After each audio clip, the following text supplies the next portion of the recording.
like love, love, love, and music. La la la, love, love, love, love, love, and music. Hello, everyone. Thank you for tuning in. I am Jay Lee. This is Jay Lee's Corner, and this is my review for. Actually, you know what? It's not a review. This is my random corner talk, celebrity gossip, some things that I had on my chest that I want to get off. So yeah, I haven't done a corner talk, I think, since last week. So I try to do one once a week. Just on some regular whatever things are going on in the news or what just pops in my head. So I honestly don't have much to talk about today. Not much has been happening in the news as far as celebrity entertainment and gossip and things like that. But, you know, little things here and there. So I was like, let me give my 2 cents. I hope everyone's having a great day. And, you know what I'm saying, I had a good day today and everything. So, you know what I'm saying, let's let it be what it be. Starting off with Xscape, for example. Xscape has signed a new manager, finally, but not all 4 members of Xscape. No, just the 3, just Tiny, Tamika, and Natasha. As everyone knows, they are trying to do a new album, new music. Candy will not be in with the new music because, as we know, Candy's going to be on Broadway coming the beginning of the year. And, you know, it is what it is. They hired Vincent Herbert, who we know is Tamar's estranged soon to be ex-husband. Basically, they're going to do for the divorce, and it's just whole speculation, whole allegations that he is abusive to her and things like that. So people were saying like, well, one, how can they pick Tamar's husband to be their manager when Tamar is also on tour with them, and after they heard the things he's been accused of? And my thing is, they're accusations. No one, and not even that. Tamar has never said Vince was abusive. It's been Tamar's mama who has been saying Vince was abusive. Tamar has not said much about the divorce or impending divorce, except that, you know, they not happy no more and they get a divorce. So she hasn't bashed him or his work ethic or whatever. And I'm pretty sure, you know, Tiny and Tamar are close friends, so I'm pretty sure there was a conversation had. And even with watching this season of Tamar and Vince, Tamar just didn't want him to be her manager because he was at the time her husband. But I don't think anyone can deny that Vince, for the most part, has been a good manager up until this point. You know, he also used to manage Lady Gaga. Why I say her name like that? What's that damn Zach Galifianakis? Lady Gaga. I was like, why did I do that? Anyway, yeah, he was managing Lady Gaga. He managed Tamar successfully. Because if you think about it, when Tamar first came out, no one was a fan of her singing. Even though she had, I think, like an album out a long, long time ago. Wasn't nobody checking for Tamar's voice at all. They was like, you know what I'm saying, Tamar's Toni Braxton's little sister. So we can't take away the fact that with her talent and with him as her manager, she got to where she is currently. You know, that was in conjunction with her talent, but also her manager. So, you know, I don't think it's a crazy thing for other groups to want to work with him based on anything else. They did say how they, you know, sat down with him. You know, they had some food, you know, chit-chatted and just talked. The same way you have any other business meeting. And he got their vision and saw potential in them. Let's be honest. Let's call a spade a spade. Even the 3 members of Xscape, they are an older group. They have not had new music in 20 years. So while we are nostalgic about their old music and the 4 of them being on tour, it has to be something completely different to now brand them as a threesome and have people want to buy their music or things like that. So I'm assuming that he will also handle Candy too, as far as anything that all 4 of them are doing together. But as far as their new music, you know, that's just the 3 of them. They did say how Mona Scott Young, who was the creator and producer of the Love and Hip Hop franchise, she also got them their deal for their reality show Xscape Still Kicking It. You know, she is still their TV manager. You know what I'm saying? They said how, you know, Mona will still be managing the 4 of us for reality TV. and TV and film projects, but Vincent will handle the music part of it, which I think is a great thing. You want to have separate managers who handle separate things, so that way no one is being overworked. Nothing can kind of be falling by the wayside to not be addressed or not be handled. I heard their two new singles. One was called like "Wifed Up," and the other one was called "Dream Killer." I like Dream Killer. I think Wifed Up was kind of cool as well. I have just said from the beginning, I ain't checking for no new Xscape music. Just in general, I think I love Tiny's voice. I forgot how great of a singer she was. So I do wish them success. Let's be honest, they not gonna sell millions of records. No one in this business sell. Beyonce barely sells billions. You know what I'm saying? Like, even Beyonce has to. Well, that's the way. No, Beyonce do. Well, she don't sell billions. She sell millions. No, that's not true. Beyonce sells whatever she want to sell. But just regular artists, have issues, with good album sales. We know Tamar's last album didn't do what I think she thought it would do. I don't think she went, gold or platinum. Because just the climate of people buying music is just different. Hell, I don't buy music. I have Tidal. So when someone's albums come out, I listen to it on Tidal. So the streaming, of course, is probably crazy, would be great. But, I don't think there's anything wrong with them doing new music if that's what they want to do. But as long as people are aware, it just might not sell. Like, it might not go platinum. You know what I'm saying? It might not. Even though you never know. But, congrats to the ladies, with Candy going on Broadway, which is why she's not doing it. My face looks so greasy. Candy is not going on tour because she's going to be doing Broadway. She's going to be playing Mama Morton in the Chicago play. And it starts in January. I think it's from January through March that she'll be in the play. Like a 6 to 8 week run or whatever like that. So I think that's great. I think Candy would do good on Broadway. We remember she had her whole play, what's it called, A Mother's Love, that she wrote, produced, and all that stuff, and it was, a really good play. So I'm, congrats to Candy. And people try to talk about Candy's voice as if she doesn't have a voice. Candy has a voice, but you have to remember, Candy ain't been singing herself in her old songs in 20 years. So her voice is just a little bit different. But the reason we love Xscape back in the day was because of Candy's voice. You know what I'm saying? She was one of the voices of Xscape. So it's not like when we hear her singing the same way she sounded back in the day, like, she can't sing. No, she sounds the same way she did back then when they were the same amazing group. So, it's a good thing, and it is what it is. And I'm proud of the ladies. I do think they're going to have a second season of Xscape still kicking it. I think if they did not capitalize and have a second season showing them on tour, they're all stupid. And I believe for the most part that at least Tiny and Candy are very savvy when it comes to reality TV and, capitalizing off the momentum of where they are now. I don't know how good Tamika and Latasha is because we ain't heard from them in forever and ever and a day. And I'm sure Mona not going to let them not do a second season. I think it's going to be a second season of Xscape still kicking it. It'll probably be their TV movie will probably come out. And then it might be a season 3 even showing them still working together minus Candy. So who knows how it's going to be. But, I'm saying congrats to the ladies. What else I going to talk about? Meek Mill. Meek Mill got denied bail for he was sentenced to 2 to 4 years for his probation violation. I believe I spoke on this last time. But his lawyer was trying to get him bailed out so that while they're appealing the sentencing that he could have been out of jail. But that same judge who sentenced him to 2 to 4 years is the same judge who denied him bail. And she basically said that he was like a flight risk, that he's a danger to the community, that he was like lying about where he lived. She think that he was that he faked a drug test. I mean, look, I feel like this judge maybe does have a hard on for Meek Mill and is trying to go hard in the paint. Now, I'm the first person to say that Meek Mill having a probation violation is not anyone else's fault except his own.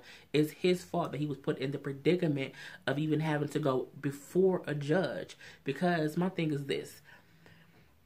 The 2008 case that is from, and they gave him like 10 years probation for, which is crazy, was unfair. absolutely positively.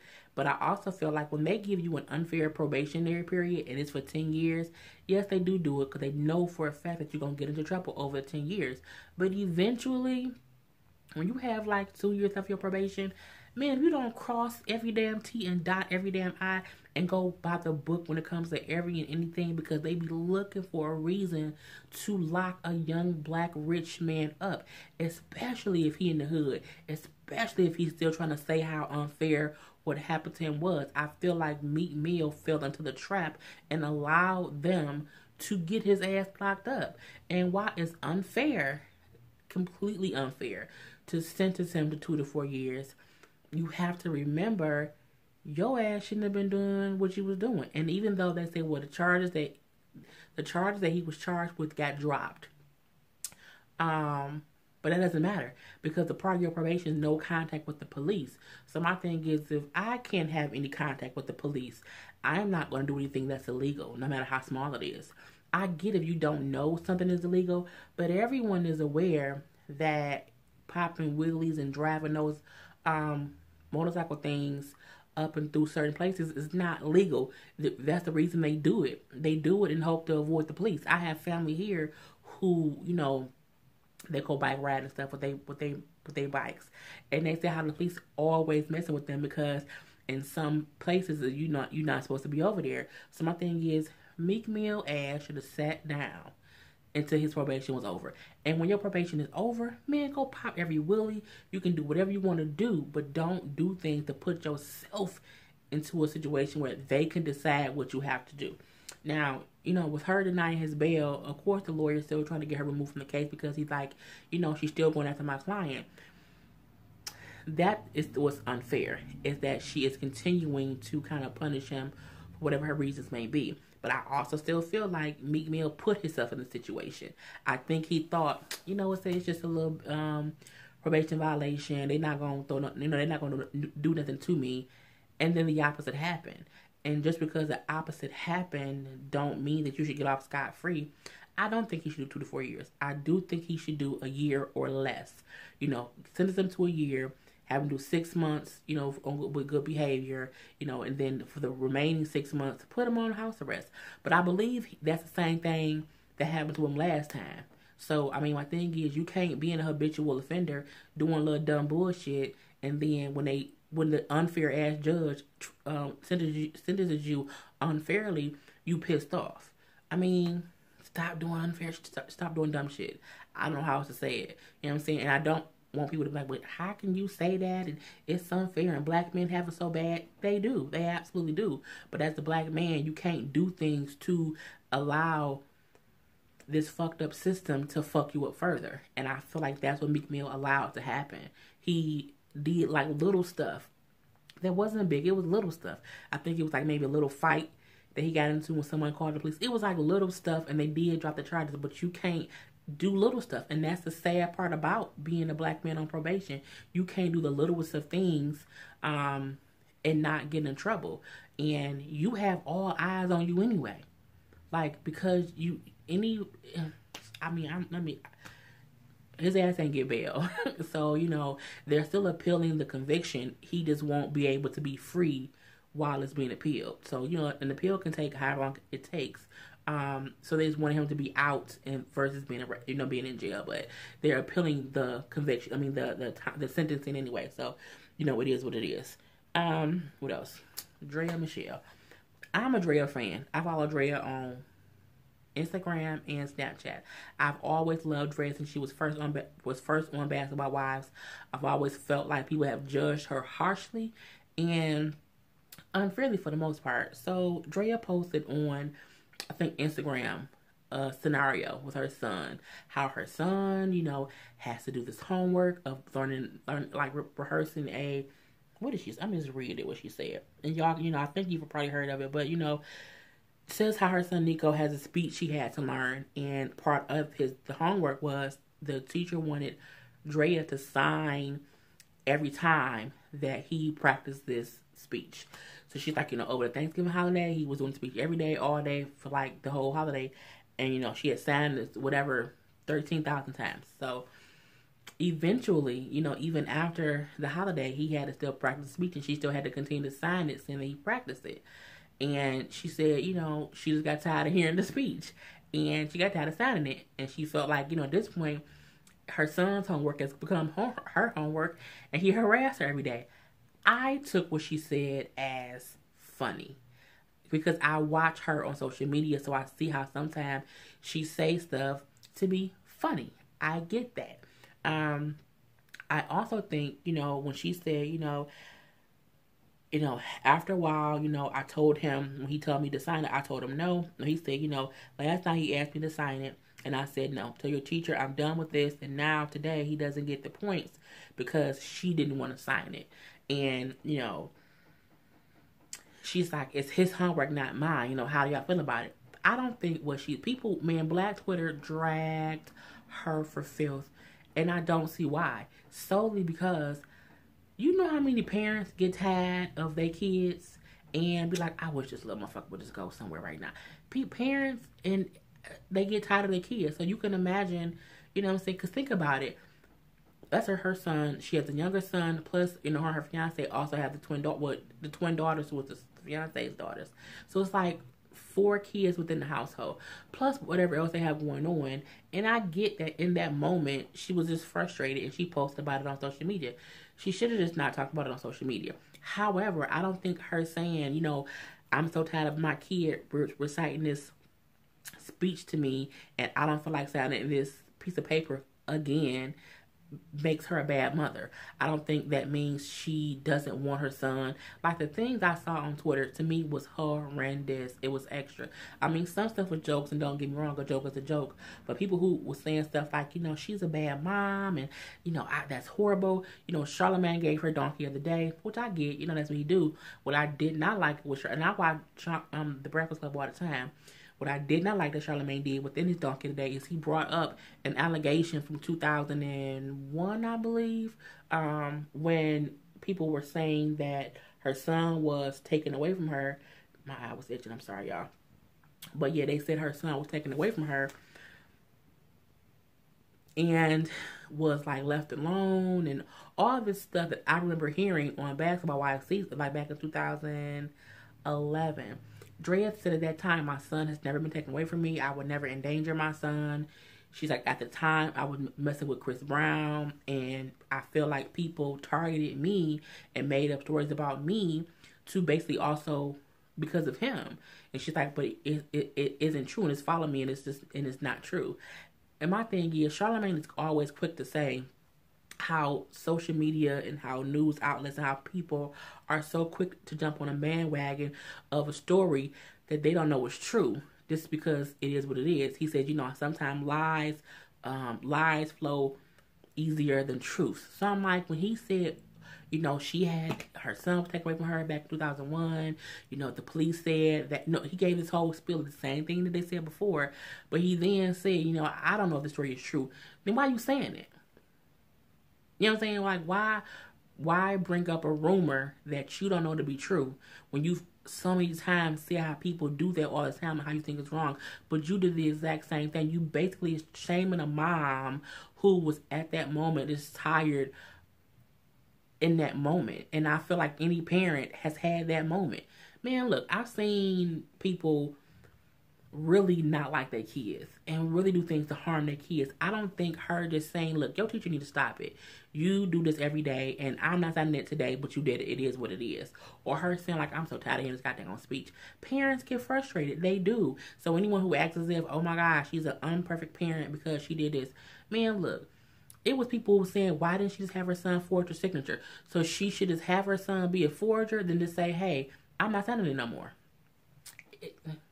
Black Twitter sometimes need Jesus, and I just need people to realize that you can't attack people for having human moments, because I'm pretty sure every person who's saying how bad of a parent she is, they parent at one point or another had wished that they would just shut the fuck up and go sit down somewhere. They just didn't say it to nobody. So Draya's only mistake was she shared an honest human moment as a parent who was frustrated with the world, and the world, went crazy. So I thought what she did just should not have been shared on social media. But I don't think a mother being frustrated, people get frustrated when their kid have homework and they don't know how to do it in real life. So I'm like my nephew, the math you do, I don't know how to do it at all. And I'm very happy that he never asked me how to do it because I wouldn't know how to. But I can only imagine how my sister feels sometimes when she got to do, you know what I'm saying, the math of her son, or to help him because she might not know. So, you know, it is what it is. It's going to be what it's going to be. Tyrese. Tyrese went on, I think, the Ricky Smiley morning show, and he said how he only married his ex-wife, the daughter's mom, because he wanted her to stay in the country when she was pregnant with the daughter. I'm like, you gonna just really admit that on national? You gonna do that? Now, while I don't know while he did not say he married her so that she can get a green card, that's not what he said. What he said was, I married her so that she would stay here. And I don't think saying that meant she needed a green card, so I got her pregnant and married her. I think he meant I didn't want her to leave with my child, and I would have to go back and forth between here and London because she lived in London, and I would have to go back and forth or whatever like that. So I just married her. You know, we wasn't really in love like that, but I wanted, you know, my child to be here. And people do that all the time. You know how many people have, what is this? How many people have married somebody because they was pregnant? They ain't love them. They just didn't want them. It's the same thing. So people were saying, well, I can't believe he said that because that's marriage fraud. I mean, it's only marriage fraud if she got a green card based on y'all being married. Now, she got a green card based on y'all being married. You stupid. But what's also dumb is Beyonce just posted a picture and I'm trying to see what it is. That's why let's pull it up. Oh, it's a regular picture. I don't care about that. I thought it was like a picture of the kid or something like that. But anywho, you know, I don't think him saying that means he's talking about marriage fraud, you know, because we don't know if she got a green card for being married to him. We do know that he probably married her, she stayed here, and then it might have been harder for her to make the daughter move out of the country. So, but I still think Tyrese is a ball of bullshit. I still think anything he says, you have to take with a grain of salt because it might be a lie. And, you know, he also spoke on the whole Will and Jada the $5 million loan situation, saying how because he was on these psych meds that it had him messed up. Now, that I agree with. That happens a lot. People don't realize that if you have mental issues and you're on some kind of medication, sometimes a new medication can send you off the rails. That's very, very true. So he said that while he was on the phone talking to Jada in real life, and he said, I was asking to borrow money. Not because I was broke, because I was trying to stay afloat. Now, we know rich people broke and regular folks broke. It's two different brokes. So, you know, who knows? But Jada said, well, yeah, okay, you know, we got you, but let me talk to Will and we'll get some things figured out and then I'll, you know, talk to you. We'll catch up later. They never said they was going to give him the money, even though he asked for a specific amount of money, because she said, you know, we got you, but let me talk to Will. He then, within his spiraling of this bad medication, went on and said that they were going to give him the money and he was just waiting for the check to come. And that ain't what really happened. So, you know, on one side of it, I'm like, okay, he had a bad batch of medicine and he reacted differently. On the other hand, I don't believe nothing he said anymore. Like, he posted that the Four Brothers movie was getting a sequel. I loved the movie Four Brothers. Loved it. I've always wanted it to have a sequel. I feel like it should have had a sequel a long time ago, because it was a great story. But when he said it was getting a sequel, I was like, I don't believe him. Like, anything he says, I just don't believe. Like, he could say the sky is blue, and I would say, no, it's not. And it could be blue as ever, but I'm not, because I just don't believe things it's going to take a moment for Tyrese to build back up trust from people to just believe anything he say. Because it was like a month or two of just foolishness, you know, whatever. He also brought up how him and Ludacris was actually offered a spinoff before The Rock was, and how they turned it down. And that's why they wanted The Rock to turn down the Hobbs movie. My thing is, you can't want me to do what you did. Period. You know what I'm saying? And even though he said, well, because we turned it down because we didn't want to mess with the Fast franchise, you stupid. Because if someone offers you a good spinoff, and it's a good spinoff, like if it's a good spinoff, take it and see where it goes. Duh. If the Fast and Furious franchise can survive Tokyo Drift, a horrible. Oh, that was the worst one. I'm pretty sure if y'all had a little spinoff, it would not have been horrible. My thing is, I also felt like when they had him in there because because Vin Diesel wouldn't do one, that was a little bit of a spinoff because it wasn't Vin Diesel. So my thing is, if you think about it, you were kind of a spinoff because you wasn't a part of the original crew. They brought you in and added you to the family. The same way within the family, you can have a spinoff and it's still the family. You know what I'm saying? But Tyrese is crazy and it's what it is. So I just want him to get better. This period. And lastly, an ex-girlfriend or a girl who knew Tupac, of course, back in the 90s, is literally shopping around a dick pic. Now look, I am a Tupac fan, and I believe Tupac was very sexy when he was out, and a lot of people wanted to sleep with him. I don't think I did, because when Tupac was around, I was like, because he died when I was 14 or 15. I was 14 or 15 because I was a freshman in high school. So I didn't really want to sleep with him per se. I mean, well, maybe I did. Maybe I did. I don't remember. But you know what I'm saying? Why are you shopping around a dick pic now? Like, I mean, I don't want to see a dead man's dick. And I don't care what a dead man is. I really don't. That's like, I just don't care to see what a dead man dick look like. Solely because I can't sleep with it. What am I going to do with Tupac's dead dick? Like, who wants to see Tupac's dead dick? I just don't get it. And she's literally trying to auction it off, I think, for maybe she wants to sell it to somebody for like $7,500 from a party they were at back in the 90s. And supposedly, they say Tupac would just like kind of like pull his dick out and show people, you know, just whatever. You know, he was like that. And the girl said, if you keep doing it, I'm going to take a picture of it. And he kept doing it, and she took a picture of it. So you do see that it's like at least his hand, because it's pictures of them at this party. So you see him, the outfit he has on, the jewelry on his hands, and then it's a photo of him with his pants down, and you see the same outfit, the same ring stuff. So you're like, okay, he did pull his dick out. But I don't want to see a dead dick at all. Like, I don't want to see Tupac dead dick. I just don't think. I mean, just keep that to yourself. I mean, I just don't. I don't. I just think it's weird. You know, dead dick don't matter. You know what I'm saying? Dead dick don't matter. That is horrible, Jay Lee, but it's true. And you know, I just think it shows you how people will sell anything. You trying to sell an old picture of Tupac dick. Tupac been dead since '96. It is damn near 2018. That's what, 22 years? Yeah, 22 years. 22 years ago. Girl, bye. So anywho, that's all the gossip I have for today. I can't think of anything else that happened. If I do, of course, I will bring it up in another one for next week. You know, I do these once a week, so sometimes the news is late, but, you know, it is what it is. So, other than that, I am Jay Lee, and this is my Jay Lee's Corner, and until next time, people.